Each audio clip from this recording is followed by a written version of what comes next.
నమస్కారం city cable వార్తలకు స్వాగతం. ఆత్మనిర్భర్ భారత్ అభియాన్ ప్యాకేజ్ కింద అర్హత ఉన్న వీధి వ్యాపారులకు పెండింగ్ లో ఉన్న 10,000 రూపాయలను వెంటనే మంజూరు చేయాలని జిల్లా కలెక్టర్ ప్రశాంత్ జీవన్ పాటిల్ బ్యాంకర్లను ఆదేశించారు. జిల్లా కలెక్టర్ కార్యాలయంలో మున్సిపల్ కమిషనర్లు, బ్యాంక్ కంట్రోలర్లు, బ్రాంచ్ మేనేజర్లు, మెఫ్మా అధికారులతో కోవిడ్ కారణంగా ఆత్మనిర్భర్ భారత్ అభియాన్ కింద వీధి వ్యాపారులకు 10,000 రూపాయలు రుణ మంజూరు, పెండింగ్ దరఖాస్తులపై బ్యాంక్ బ్రాంచ్ వారీగా సమీక్షించారు. ఈ సందర్భంగా ఆయన మాట్లాడుతూ గుర్తించిన లబ్ధిదారుల రుణ మంజూరీలో జాప్యం చేయవద్దని అన్నారు. మున్సిపాలిటీ, మెఫ్మా అధికారులు బ్యాంకులకు వెళ్లి రుణ మంజూరు, పెండింగ్ దరఖాస్తులు పరిశీలించి బ్యాంక్ అధికారుల సమన్వయంతో రుణ మంజూరు చేయాలని కోరారు. మెఫ్మా సీఈఓలు గుర్తించిన లబ్ధిదారులు దరఖాస్తు వివరాలు ఆన్లైన్లో అప్లోడింగ్ చేసి బ్యాంకర్లకు పంపి రుణ మంజూరు లక్ష్యం పూర్తి చేయాలని అన్నారు. ఏ ఒక్కరు కూడా రుణ మంజూరులో ఇబ్బంది పడకుండా మున్సిపాలిటీ, మెఫ్మా, బ్యాంక్ అధికారులు ప్రత్యేక దృష్టి పెట్టాలన్నారు. ఈ సమావేశంలో అదనపు collector Rahul Sharma, assistant collector trainee Pratima Singh, lead district manager Surya, bank అధికారులు తదితరులు పాల్గొన్నారు. ఐసీఎస్ ఏర్పాటు ద్వారా కేసులు త్వరగా పరిష్కారం అవుతాయని జిల్లా పోలీస్ కార్యాలయంలో sessions judge, legal services authority, additional పీపీలతో కలిసి డీఎస్పీలు, సీఐలు, కోర్ట్ కానిస్టేబుల్స్, సీసీటీఎన్ఎస్ ఆపరేటర్లతో నిర్వహించిన సమావేశంలో డీఐజీఎస్పీ వీరంగనాథ్ పేర్కొన్నారు.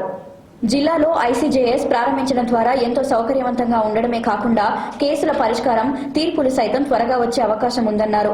కేసుల వివరాలను ఆన్లైన్లో అప్లోడ్ చేసే సమయంలో సీసీటీఎన్ఎస్ ఆపరేటర్లతో పాటు స్టేషన్ రైటర్ల పాత్ర ఎంతో ముఖ్యమని చెప్పారు.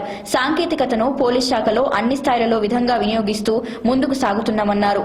ఈ కోర్టుల ద్వారా జిల్లా senior sessions judge M Venkateswararao, legal services authority కార్యదర్శి వేణు, పీపీ జవహర్లాల్ సమగ్రంగా వివరించి పోలీస్ అధికారులు అడిగిన అనుమానాలను నివృత్తి చేశారు.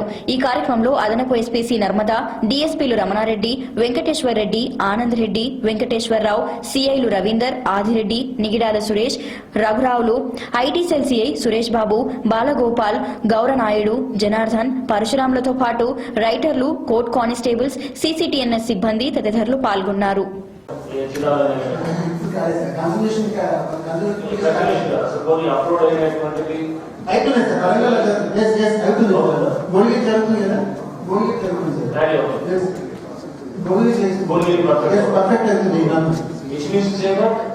తప్పకుండా కొన్ని చోట్ల ఇది బాగా చేస్తున్నారు.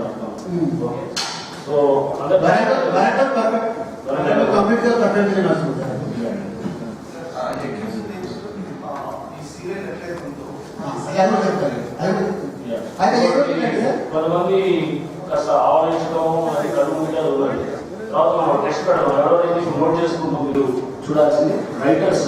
అంటే రైటర్స్ ఎవరైతే కనుక ఈ మొత్తం తయారు చేస్తారు స్టేట్మెంట్స్, అక్కడి నుంచి ఇమీడియట్ గా వాళ్ళకి చెప్పేసి వాళ్ళకి ఫైల్ ఏ రోజు ఇచ్చారో అది ఫైల్ అడ్మినిస్ట్రేషన్ లో రిసీవ్డ్ ఇది పెట్టండి. ఏ రోజు ఎవరికి ఎట్లయితే స్లిప్ లాగా పెట్టచ్చు.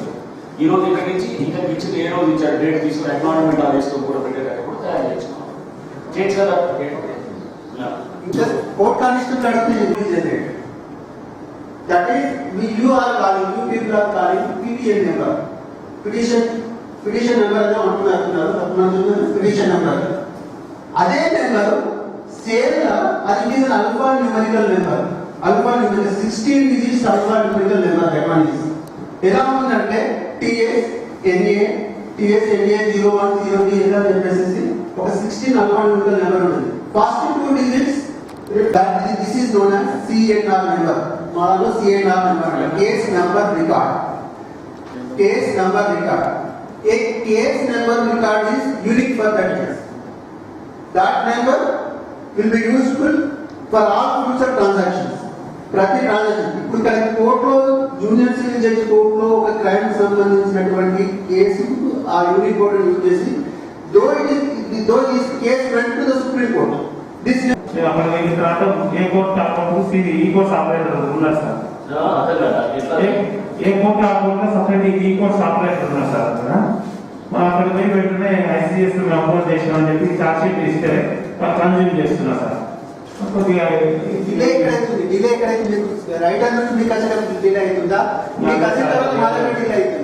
రైటర్ నుంచి ఈ సీసీటీఎస్ ఆపరేటర్ కోసం 2 days పడుతుంది సార్. ఒక నుంచి మాకు తెలంగాణ శాసన మండలిలోని తన ఛాంబర్లో కల్వకుంట్ల కవితను ఎమ్మెల్సీగా తెలంగాణ శాసన మండలి చైర్మన్ గుత్తా సుఖేందర్ రెడ్డి గురువారం ప్రమాణ స్వీకారం చేయించారు. అనంతరం ఆమెకు పుష్పగుచ్చం అందజేసి శుభాకాంక్షలు తెలిపారు.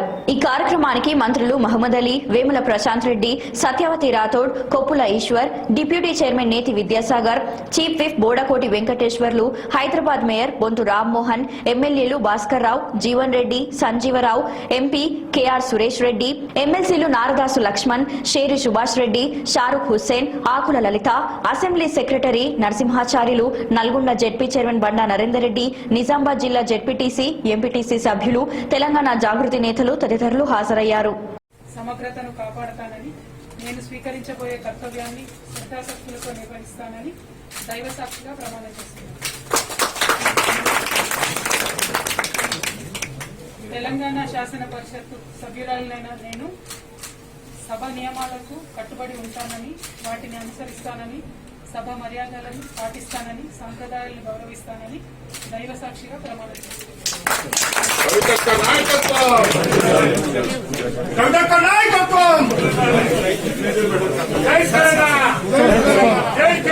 కోమటిరెడ్డి వెంకటరెడ్డి త్వరగా కోలుకోవాలని కేశరాజ్పల్లి గ్రామంలోని శ్రీ సీతారామ ఆలయం, కనకదుర్గ ఆంజనేయ స్వామి ఆలయాల్లో 4వ వార్డు కౌన్సిలర్ బోగరి ఆనంద్ కుమార్ ఆధ్వర్యంలో కాంగ్రెస్ నాయకులు, కార్యకర్తలు ప్రత్యేక పూజలు నిర్వహించారు. ఈ సందర్భంగా కౌన్సిలర్ ఆనంద్ కుమార్ మాట్లాడుతూ ఎంపీ కోమటిరెడ్డి వెంకటరెడ్డి నిత్యం ప్రజల్లో ఉంటూ ప్రజా సమస్యల పరిష్కారానికి నిరంతరం కృషి చేస్తున్న వెంకటరెడ్డి వెంటనే కరోనా వైరస్ నుంచి కోలుకోవాలని కోరుతూ ఆయా దేవుళ్లకు పూజలు చేసినట్లు తెలిపారు. ఈ కార్యక్రమంలో ఆనంద్ కుమార్, కత్తుల సైదులు, కత్తుల రవి, కత్తుల చిన్నశంకర్, కత్తుల పరమేష్, మేడిశెట్టి నాగయ్య, ఐలి యాదయ్య, చింతల దుర్గయ్య, దారం వెంకన్న, గుండెపూరి లింగస్వామి, అల్లం భిక్షం, ఆయిల్ కిరణ్, చేవుల శివశంకర్, గుడెంపూడి సతీష్, చేవుల చిన్నలింగయ్య, బొడ్డు ఆయన్న, శెట్టి రుక్మయ్య, ముత్తినేని పరశురాములు, ముత్తినేని యాదయ్య, కత్తుల సోమయ్య, దోమలపల్లి జాన్, మాడుగుల పరమేష్, తిక్కనబోయిన బంగారి తదితరులు పాల్గొన్నారు.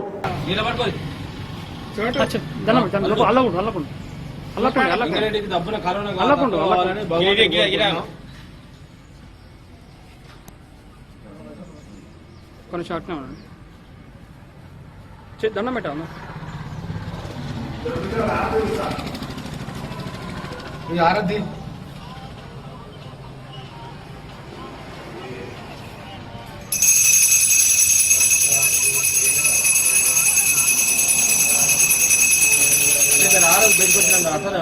చూపించారా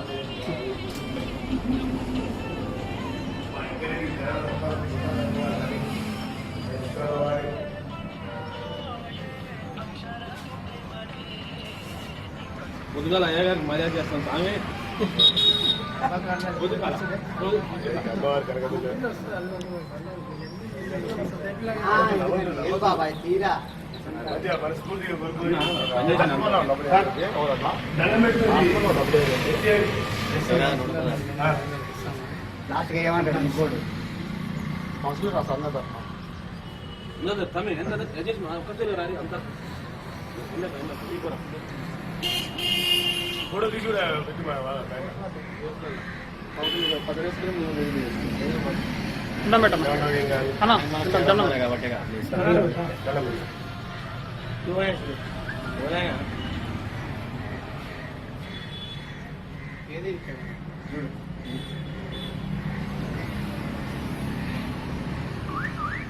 కరోనా కష్టకాలంలో రాష్ట్ర వ్యాప్తంగా శ్రమించి పనిచేసిన మున్సిపల్ కార్మికులందరినీ పర్మినెంట్ చేయాలని సిఐటియు జిల్లా సహాయ కార్యదర్శి దండంపల్లి సత్తయ్య, రాష్ట్ర కోశాధికారి జక్కల రవికుమార్లు ప్రభుత్వాన్ని డిమాండ్ చేశారు. Telangana municipal workers and employees union CITU రాష్ట్ర పిలుపు మేరకు నల్గొండ మున్సిపల్ కార్యాలయం ఎదుట ధర్నా చేసి సీనియర్ అసిస్టెంట్ కిరణ్ కు వినతి పత్రాన్ని అందజేశారు. ఈ సందర్భంగా దండంపల్లి సత్తయ్య మాట్లాడుతూ కాంట్రాక్ట్ విధానాన్ని రద్దు చేసే కార్మికులందరినీ రెగ్యులర్ చేస్తామని, అధికారంలోకి వచ్చిన టీఆర్ఎస్ ప్రభుత్వం 7 సంవత్సరాలు అవుతున్నా అతిగతి లేదని అన్నారు. దోపిడీని మరింత ప్రోత్సహించే విధంగా వ్యవహరిస్తుందన్నారు. ఈ కార్యక్రమంలో దాసరపు రమేష్, యూనియన్ కార్యదర్శి, Telangana municipal workers and employees union పట్టణ నాయకులు దాసరపు రమేష్, పెరక కృష్ణయ్య, పెర్ల సంజీవ్, మాచర్ల సైదులు, ఎల్లమ్మ, ఈశ్వరమ్మ, సుజాత, వెంకటేశం, శ్రవణ్ కుమార్, నక్క సత్తయ్య, కాశమ్మ తదితరులు పాల్గొన్నారు.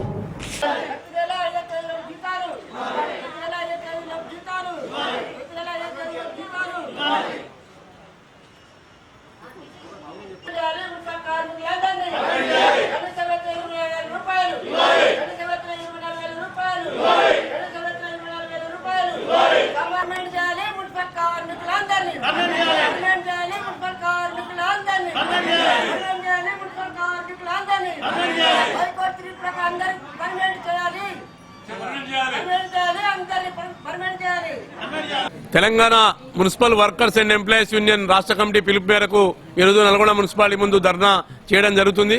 రాష్ట్ర వ్యాప్తంగా కూడా ఈరోజు ప్రభుత్వం పిఆర్సీ ప్రకటించలేదు. పిఆర్సీ ప్రకటించాలి వెంటనే అని చెప్పేసి, అదేవిధంగా పిఆర్సీలో లాస్ట్ గ్రేడు వేతనం అయితే ఏదైతుందో దాన్ని మున్సిపల్ కార్మికులకు వర్తించే విధంగా ఉత్తర్వులు చేయాలని, అదేవిధంగా ఈ కాంట్రాక్టు అవుట్సోర్సింగ్ విధానాన్ని రద్దు చేసి మున్సిపల్ కార్మికులందరినీ కూడా పర్మనెంట్ చేయాలని చెప్పేసి డిమాండ్ చేస్తున్నాం. ఇలాంటి కరోనా కష్టకాలంలో కూడా ముందుండి అనేకమైనటువంటి సేవలు చేసినటువంటి మున్సిపల్ కార్మికుల్ని పర్మనెంట్ చేయాల్సిన బాధ్యత ఈ ప్రభుత్వం మీద ఉంది.